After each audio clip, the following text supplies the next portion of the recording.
bizga Profesör Almijan İnayet Edebiyat ve Cemiyet o'rtasidagi munosabat maqsadini Uyg'ur yozuvchi shoirlarning milliy kurashning funksiyasi degan konferensiyasi o'tkazildi.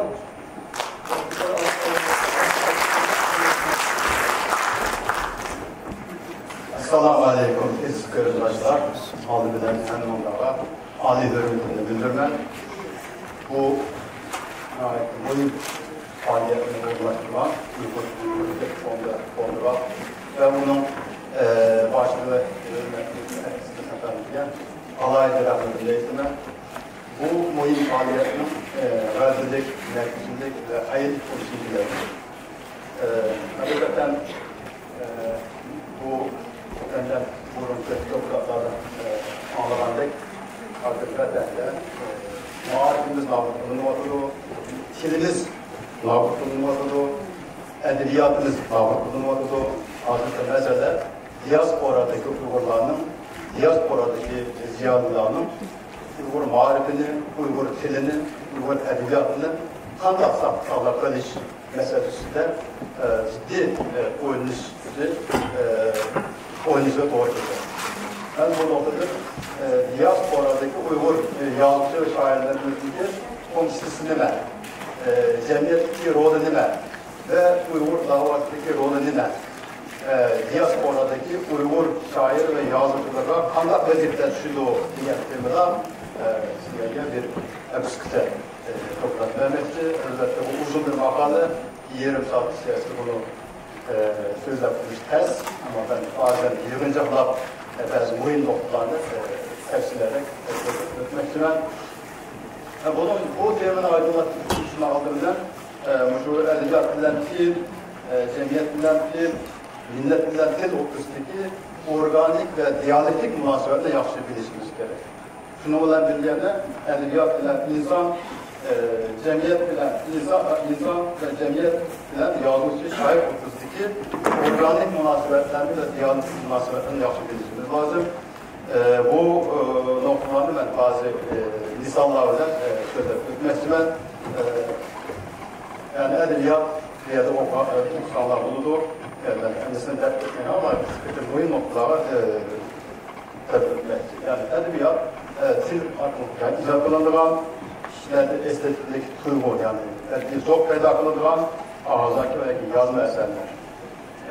Edebi icadiyeti bilinçler til naib boyun nokta, naib boyun vasıta elbette til aynı zamanda cemiyet tarafından yaratılan bulundu ve cemiyette ki bu til bilen cemiyet ortasına ait bir organik münasebet var. Bu organik münasebet birbiri tesir bulundu. Mesela cemiyet bilen yazıcı ortasında mesela yazıcılar cemiyetin azası cemiyet tarafından yaratılan bulunan oturuş kurdu ve bu yazıcılar cemiyette tesir kurdu. Bunlar ortasındaki münasebet diyalektik bir münasebet. Bunların en mesela ben cümleden göstermek istiyorum. Mesela bu yerde diyendek yazıcı şairler cemiyetin azası ve onların içtimai kilim çıkışı var. İçtimai oyunu, dünya karışı ve ideolojisi bulundu ve bu yazıcı şairler eserler artımı cemiyet olan konusunda düşüncelerini, narazılığını, tasavvur ve gayelerini ortaya koydu. Ve cemiyetke belgelik tesir gösteriyor.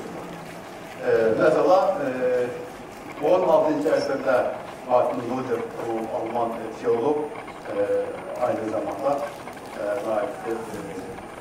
mütefekkir, yani felsefe tarihinde mühim bir kişi.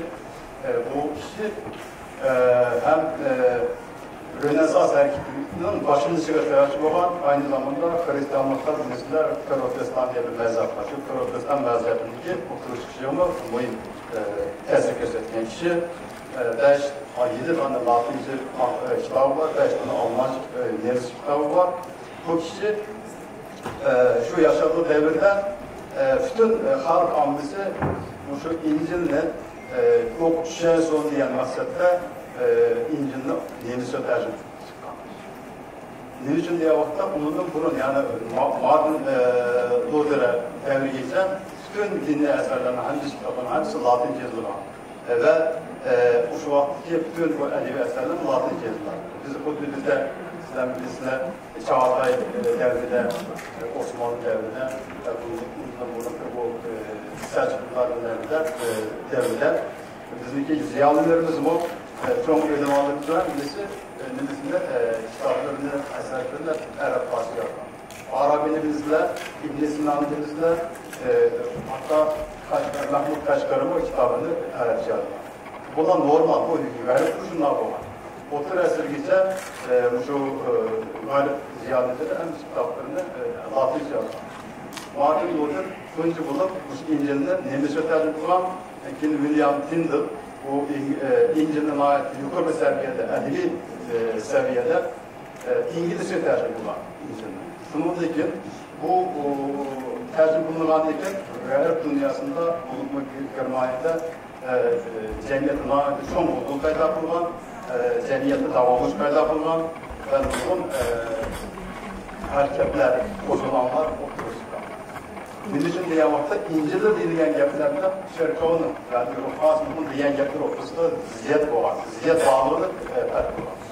Şuna ama al Latince bu kadar için İncil düşemeyin. Ama kitap düşesin diyen maksatla İncil'de tercih edilip şu an açımından cemiyetine ait çok o da payda kılınan, davalıç payda kılınan. Harriet Beecher Stowe, bu Amerikalı bir yazgıcı, bu Amerika'daki iş kuruluşunun bazı kişilerle göz karşılaştığı etmanda Amerika'daki iş kuruluşunun bu ayağındaki, bu romandaki ekstratürgen kullandığı karşı fikirler neticesi olanlarını ilginç ediyor. Yani bu niçin bu mesela kullanılıyor? Çünkü Amerika iş kuruluşuna ait son bir vaka, son bir hareket ve aslında harekette seyaz olan bir kişilik bir yazgıcı ve roman. Diğer de şunun bilişimiz lazım ki bu romantizm ideolojine öz kalan edebi hareket. Niçin diye vakta o 17, 18, 19 yüzyıla kadar bu romantizm bu pozitivizme karşı yani akılcılığa karşı bir ingaz ederek çıkan bir hareket, erkinlikle yakalanan bir hareket ama bunun hem edebi tarafı var, siyasi tarafı var, hem kanun tarafı var. Son bir ideolojik hareket romantizm. Şunun için bu yazgıcı ve şairler fakatla eseri şarkılık erkinlikle oturup koymular, tekliflemeyen. Onlar emrini arkalık erkinlikle kovulan ya da erkinlikle kol ketmişi kreş kalan kişiler.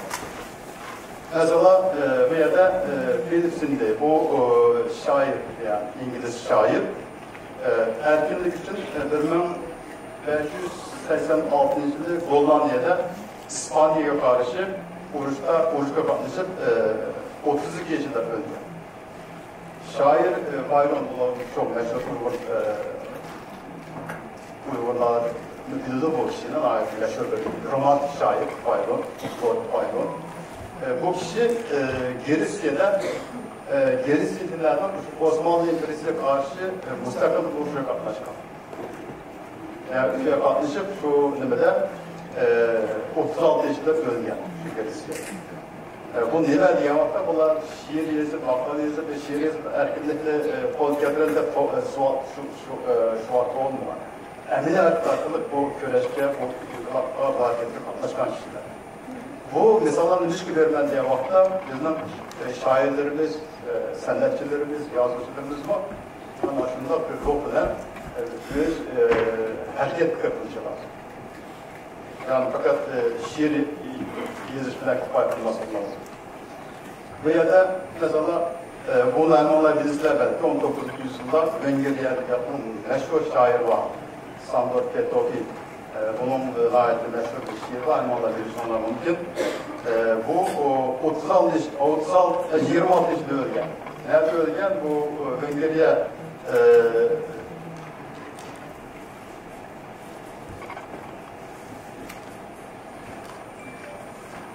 yani Hüngeriye kadını Oğuzçuka, Kırışkan Avusturya'ya karşı, yani Hüngeriye'nin işgalından Avusturya'ya karşı erkinlik ve müstakillik erkeğe katlaşkan ve şu oruçlar ölgen. Bunun bir şiir var. Mesela hayat dünyada hemmeden kımmet, hayatta mükemmel bilsem muhabbet. Lekin keçmen her ikisinin erkinlik azaltıp düşünülmekte geldi. Hayat meşhur bir şey. Memlekette vatanda okumak yukarıda biraz kitaplarda baktım. Yaptım demek. Hayat mühim bir şey ve şair bu şiir artık Vengrya'nın Avusturya'ya karşı müstakil kurşuda çok rol oynamak. Bizim edebiyat tarihimizde bunun okşak nurgun misallarımız var. Abdülhalik Uygur fakat şiir yazıp yazışmak kifayet olmayan, özlük teşkilat kurgan ve müstakil işgalci, sahip hükümete karşı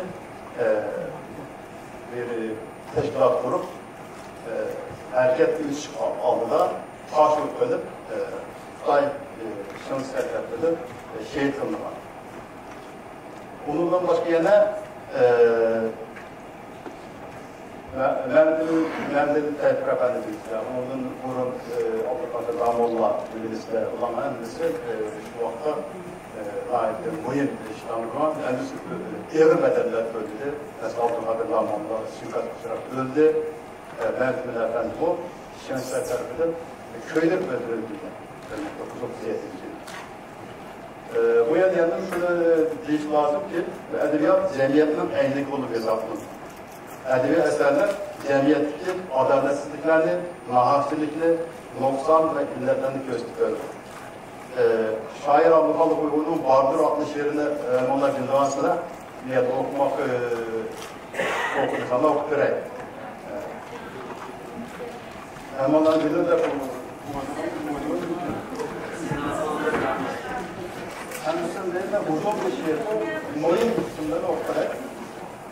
Zamanın halinin vakıf bulup tutulmakının oğluna birinci şamıyor sayılan arkının davayımız vardır. Şundan o değil. Hazırın vakıf olunlar bizler. Yani yurt faydasına cemil olmakta birisi müşkül. Eğer bir yerin toy olsa verip yapkanımız vardır. Şundan olursa ya.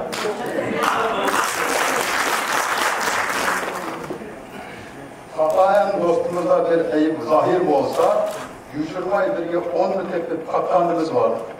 Ama ilimden bir yürüş kılgan uçar kökte uzar yüzer suda miniske kotur işek yok diyarda kalganımız var. Bunların hem incinir alımlarının ornuna ton eserler nefsi valla moldimiz sultanımız var. Şu kızıl gözlük körelmezlik veya özü kalmazlık Kılayda bel bağlayanlarla türlük tümen muhtarımız var. Bağlı deme bu. Ağzımı var. Bu cemiyetteki milletler noksanlar. Bu şairlerimiz kullandık. Oturup koyulan cemiyette gözlükü noksanlarını, illetlerini gözlükler. Hem de efendim okuda açtı diyen şiir var. Bunun bilim de oynanmışlarına. Mesela bunda bir de okuda açtı başkalar bizden, ey kırındaşlar. Körgeç kulağının icdadını kaynar vicdanla. Havadı Laçin'de cevlan kılar başka milletler. Kaldık biz onların zekmi arkada oylar milletler. Tügümez bizler öğretmez bizler hak kelamını bilgen alımlar. Ahlaklı fişek uzatkan sapkay dinin zalimler. Rişvalar yerge aşk kaçkır kedi densiz yaparlar. Peşinde semler koludur tesbih hakkın kaçarlar. Boşunlar cemiyetteki illetlerin noktalarını eşit başlayan şiirler yazma şairlerimiz. Bunun başka yana nesir eserlerden bunu követ oldu. Mesela bunun adının iki parmağın bilen diyen bir hikayesi var. Bunun başka yana mağdur ketkenler namlı bir hikayesi var. Bu hikayelerde Şazi Öftay hakimiyetinin Şerif Türkistan halkında kanda kasut kullandığını, kanda kalan tıraş kullandığını manayeti uslup bilen bayan bölümler. Bunun emrisinde uzun hikayeler anlatamayın. Yani birisi mesela 1901 yılı Ürümcü'de doğulup 82. yılda vefat olan bir Şazan anımız var. O şahsi bir. Onun şiiri Mullah Mısralar var. Tokaç yaktım may bile siyahdan silip Yedi kulak önemli bir nadan gelir. Tutar degen dozakның çömeci imiş, nakşı degen şeytanның yemişi imiş. Şamallarını şahını yapıp çalıdı nevne, bir cevada irganlap kılıdı nezme. Nakşı eğitip tutar çalsam günah bu dese, tört kotluktan zadı nime, erki nime. Tört kotluktan zadı onun erki nime. Bu ehval günümüzün bağlamı, efsus ki. Yani bu şair yazıcılarımızdan cemiyetki milletlerde noktalarında eşit taşınan şiirler. Elbette başka bir şair, yakın zamanlarda şiir yazan bir şairimiz var. Ona ait yaxşı tədid edilen obrazı kılıp, bunda Xitay hakimiyetinin Uygur adını kanda talant araştırmalarında ifade ediyor. Mesela Tünok Bey, Emdila 2 yıl kolay devidi, aşuci gunseva boluğunu rehber. Taraldı dedunla nahiye bunu gösterip bet yaptı o diyen bir haber. Aşuci gunseva velsifitle kelgenti yenikla bir köte yotkan. Karşısında bir cepan 2 traktör götkili öğüne 3 günde var. Bu kısa bir şiir ama Xitay hakimiyetinin, Xitay'danın kurulmasından da talant araştırmalarını canlılık, obrazlık getirdiler ifade ettiler. Bunlar insanla yaman yok. Hacı şair Hacı Ahmet bir şiirde bunlar bilen. Bunu belki okura bunlar mühim şiir. Neçük kısmet ki dostlar, neçük kısmet ki bu dostlar, ecep karab oldu. Doğulan öz diyarında musafir binava oldu. Tamamen ayrılıp erkim pisatından özünün mülküge ahır özün zar geda oldu. Bu iki yıllar yazılan şiir, yani şu işgaliyatlı yazılan şiirler. 1949 tane yazılan şiirler bunlar. Şairlerimiz vatandımı şunda devir demide resim asıp turup mu her türlü yollarla özünün arzularını, cemiyetteki nahafçılıkını, Xitay hakimiyetine karşı protestlerini şiirler hakkında ifade etken. Şunu mu biliş gerek ki, edebiyat yaratışta masal kıldıran icabi faaliyet. Olmaşka şair, yazgıcılar daim yenini tasavvur kılışka, yenini yaratışka tırışıdır. Konularını tenkit kılıdır, mevcut tüzüm ve sisteme karşı isyan kırılır. Mesela bu Abla Halkı'nın Uygan adlı şiiri var, onu hemen filizler, onu bu zaman garip yazgıcılarının mesela bu yazgıcı şairler cemiyetin işgazına karşı çıkışa çağırılır. İkinci Dünya Vuruşu'da bu Jean Paul Sartre Mehdi yığın çıkış yok namlı dramını yazışarılır. Albert Camus Yat namlı roman yazışarılır. Fransa'nın işgal kılgan Germaniya Simoğlu hücum kılgan. Bu yazgıcı şairlerin milli azaplık güreşteki rolleri için, fonksiyonu için misal örnek. Kıskısı edebiyat kişilerini oyunluşka, sezgür buluşka, mevcut dünyanın tüzümlü sistemini bahalaşka, sonra aşk iyiletler. Okurmenler hikaye ve romanlardaki icabi kahramanlarını özgür rol model kılıp kalmaydı. Onlar okşaş, oylaşka, tefekkür kılışka, hareket kılışka türüşüdür. Sendip obrazlardan ibret olur. Yani yazgıcı şairler eserler arkalık kişilerin kendini ve cemiyetini özgetirler. Şair ve yazgıcıların bir boyut fonksiyonu ve kökü olunmalıdır. Bu sebepten şair adının yazgıcılarının ki mesuliyeti var. İkinci bir temel başlık var. Cemiyetin edebiyatına olan tesiri var. Bunu bir başlıkla yani cemiyet edebiyat hususunda bir organik bir münasebet var, diyaletik münasebet var. Şimdi tarih boyunca, karayla olsa tarih boyunca hakimiyetle, hükümranlar ve dinli gruplar edebiyatını özleri kurgan siyasi sistema ve içtimai düzümde koğdaş, özlerinin ideolojisinde tergip kılış ve teşvik kılış, cemiyetli kontrol asıl tutuş için baskılık işletken. Başka bir ifade etkanda edebiyat cemiyet ezalarını siyasi tüzümge sadık kılıp tərbiyələş, hakimiyyətin ideologiyasını xalqqa qəbul qıldırış üçün təşviqat fondu işlətilgan. Mustabid dövlət, totaliter yani mustabid dövlət hakimiyyətlərdən ədəbiyyat hükümran sınıflarının qattiq kontrolluğunda olub, ədəbiyyatın yüzünləşi və tərəqqiyatın üstündə siyasi iradəyə bağlı tutmalı. Hükümranlar bir tərəfdən şairlərini, yazıcılarını saraylarda yeni de tutuşqa tırışsa, yeni bir tərəfdən özlərə sadık olmayan ədiblərini yok tutuşqa tırışır. Yok tutuşqa orunu kədilir. Mesela 17. əsrdə Əngiliyədə bir sarayda baş şairi təyinləndi. Bu John Dryden, bu İngiliz şairi, İngiliz kraliyet şairinde baş şair vəzifəsi təyinləndi. Bu nə deyən siyasi karakterli bir ise, yani bu İngiltere'deki şairlerini hakimiyet için hizmet kılışka çalışmaktan başka bir mesele. Bu John Dryden'in onun oğluna Henry Pye'ye tayin kılınan bu kuşa devam kılınan bu kıl şairler, saray şairlerindeki örnekleri bizde yok mu diye vakti var. Çağatay şiirinde yaman köp. Divan, Osmanlı divan şiirinde yaman köp. Saray etrafında, saray içinde padişahın yanında durup şiir yazdıran, kaside yazdıran, gazel yazdıran şairler yaman köp. Peki günümüzde var mı diye vakta, günümüzde yeni var. Mesela kesbi yazmışı diyen yapılan var mı?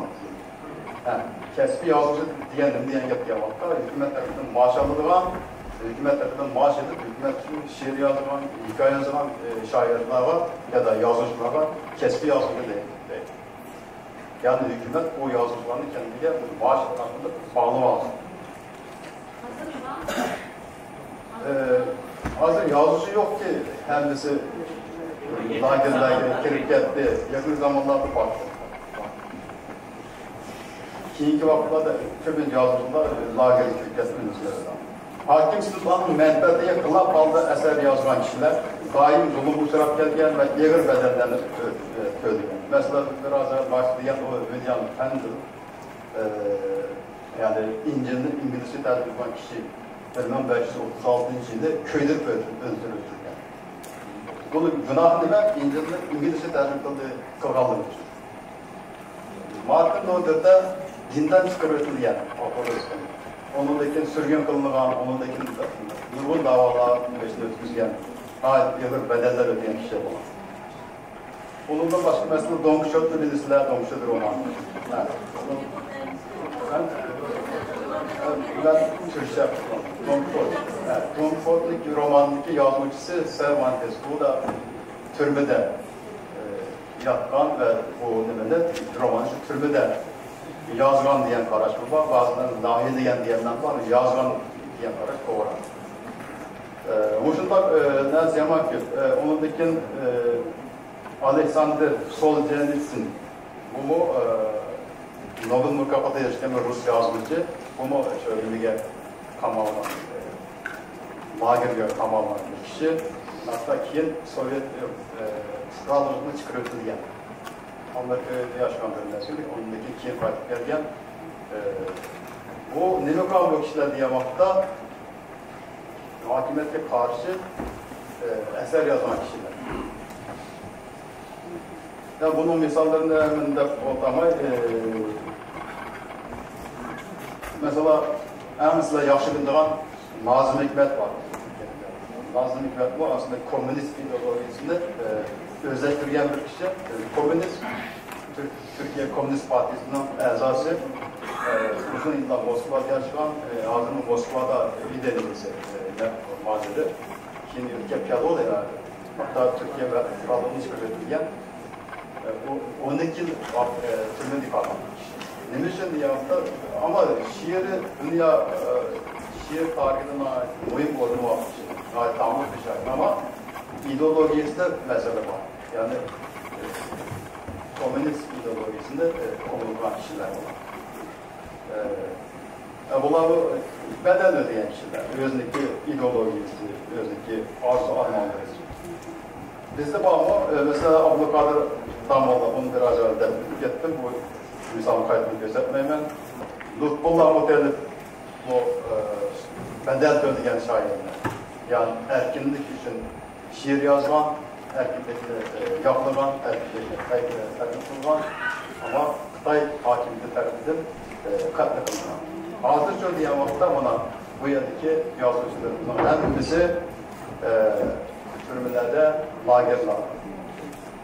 Nim için bulaş eserler hakkında cemiyetke mevdum derecede tesir gösteren kişiler olmalı.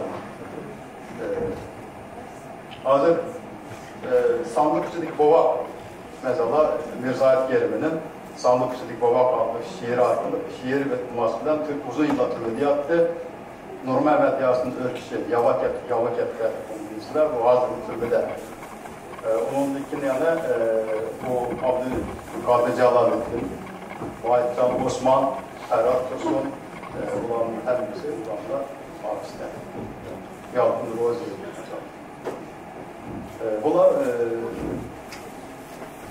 Bunlar demin gösterdiği vakitte yazmış şairlerin cemiyetlik ordunun, cemiyetlik fonksiyonunun ne kadar muhimliğini gösteriyor. Elbette biraz evvel diyen vakitte şunu ifade etmiştim. Yani organik bir münasebet var, aynı zamanda diyalektik münasebet var.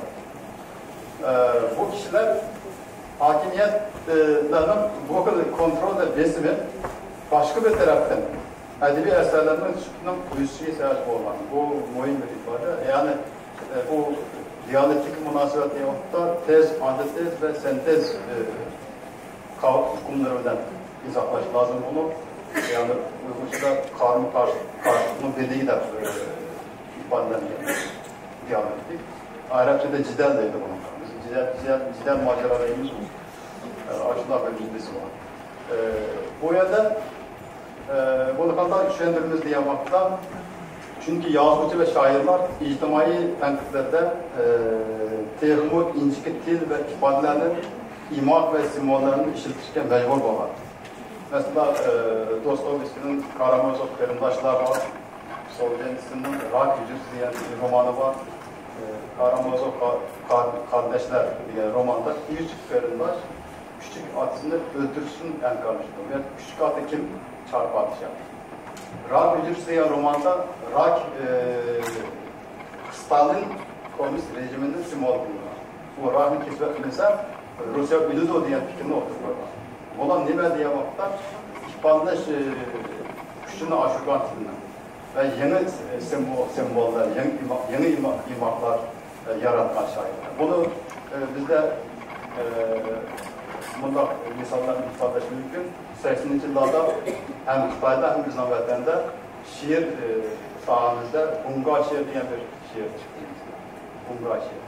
Bu şu şiirin oturup çıkışında mı Xitay hakimiyetinden yazgıcı ve şairler üstteki besimi, dehşetlik besimi sebep olmadan parayla. Çünkü şairle yazgıcılar Bunga şiiri arkalı Xitay'a karşı özündeki narazılığını, özünün hayal ve arzularını naitler Moğolak dilinden ifadeleş yolu var, manlar.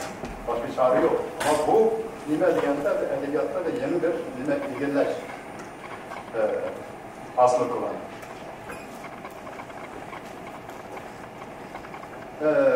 Bu bir tema daha var, onu o milli kimlik berpa kılıçlı rol meselesi, onu düzültmen bu yadın yaxşı bir misallar vardı. Netice itibariyle. Nimeni mesele vakta netice itibariyle bunda bir nesin demesi. Yazıcı ve şairlerimizin Uygur cemiyetinin mevcutluğu, özgürlüğü, terakkiyatı ve gelecekte intayın muhim rolü, fonksiyesi, mesuliyeti ve vazifesi var. Meyli vatan içindeki olsun, meyli vatan sırtındaki olsun, vatan sırtındaki olsun. Yazıcı şairlerimiz bu rol, mesuliyet ve vazifeden kaçamıyor. Növbette halkımız düz gelgen fevkalade çonkur krizde vatan sırtındaki yazıcı şairlerimizin zemisiga texnik devir mesuliyet ve vazifeler yüklengen oldu. Yazıcı şairlerimiz aldı bilen dava edebiyatı şekillendirişi, eserleri arkalı halkımızın milli kimliklerini canlı tutuşuna girişi gerek. Bunun için tarihi kahramanlarını modern üslupla yanının yaratışı, milli güreşten şehit olan kahramanlarının obrazını tiklep çıkışı, yeni kitlerini yaratışı, Xitay hakimiyetinin aldamcılığı, köz boyamçılığı, yaman niyetini karşılık halkının közünü içişi gerek. Şunun bilan birga yana milletimiz için erkin, müstakil ve baxtli bir cemiyet ve devlet tasavvurunu oturup koyup halkımızga ümit göbüşleşi gerek. Abdüveli Tuygun, Abdüveli Ayub, Tahir Hamid İzgil, Mutellip Seydullah, Abdülşükür Muhammed Emin, Muhammed Katarlı ediplerinin vatan sırtında neşir kıldırılan icabi ve tercih kitapları, Abdülcelil Turan Efendi kurgan Teklimakkan Uygur Neşriyatı ve Doktor Murat Orkun tarafından neşir kılınmaktan izniş yönünde bu cihette taşınan mühim kademler hesaplanır. Biz kendimizde bu diasporadaki yazgıcı şairlerimizdeki koşulumuzu çoğaltışımız, güçlendirişimiz lazım. Neşriyatçılığını terakkileşmemiz lazım. Bu hazır bir izniş yönünde var. Uygur Edebiyatı için çıkartmak ama bu yönalda bir yönal yapmak. Yakın ki yönallarının çıkışı lazım. Aldığımızda şairlerimizin, yazgıcılarımızın kullanışları ait gör. Köprü rahmet, vakti itibariyle bu sözü söylemek.